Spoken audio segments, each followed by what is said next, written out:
Welcome to the 8th capsule of this new series of Practica Test. This capsule is all about efficient driving. It is the penultimate theme of the book of the new driver, and it is about being able to define what efficient driving is and learn to practice it. The first thing we are going to say about efficient driving is that it is an attitude and an application of techniques that configure a type of driving. You aim to get the most energy out of your vehicle. Obviously, we are going to relate it to spending the right amount of fuel. That's the main thing we think about, but in general it's about energy, not spending energy unnecessarily or excessively. The first thing we are going to tell you is what these main techniques are, but giving the following data. Chile's Energy Efficiency Agency has shown that fuel consumption can be reduced by at least 15% by practicing efficient driving techniques. If we were to add these percentages throughout this capsule, we will realize that we would reach almost half of the usual consumption of driving without any efficient driving technique. So what are these techniques? First technique, plan all your trips. One would say, but how am I going to plan the commute I do every day? Currently, that's why the icon we have here. We have smartphones, cell phones, which bring a global positioning system. These global position system, the famous GPS, which can help us on many occasions through various applications to know what is the most optimal route to move from one point to another, and this is very important in this time of so many traffic jams, vehicular congestion, the famous taco as we say in Chile. So it is very optimal to be able to plan your trips. Second, the more load there is in the vehicle, the greater the force needed to move this mass. What does that mean? And we had named it in a previous capsule with this example of climbing a hill. If I climb a hill without a backpack, I will take X time and I will make some effort, but if I wear a very heavy backpack, I will require much more energy to be able to do the same as without this backpack. So, I'm going to spend, literally, more fuel. So, the vehicle often does not warn us that.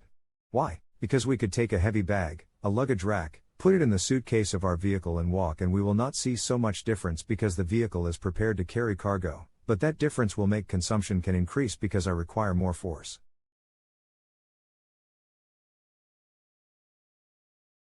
To be able to transfer this mass, this weight. Now, also another very important thing, between technique and principle, is to take care of the aerodynamics of your vehicle. Roof racks are very fashionable, right? That increase the space we have to move luggage in vehicles.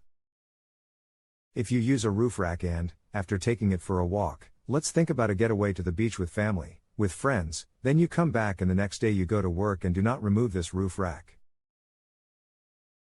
You will be using a space that will generate resistance and, therefore, you will spend more fuel unnecessarily.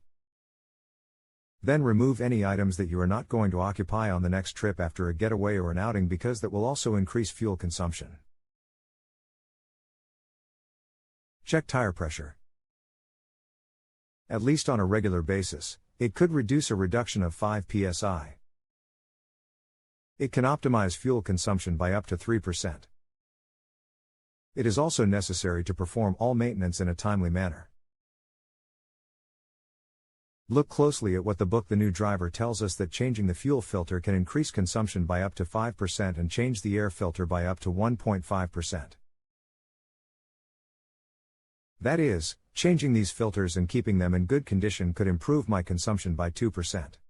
In addition to that, it is important to start the vehicle without stepping on the accelerator.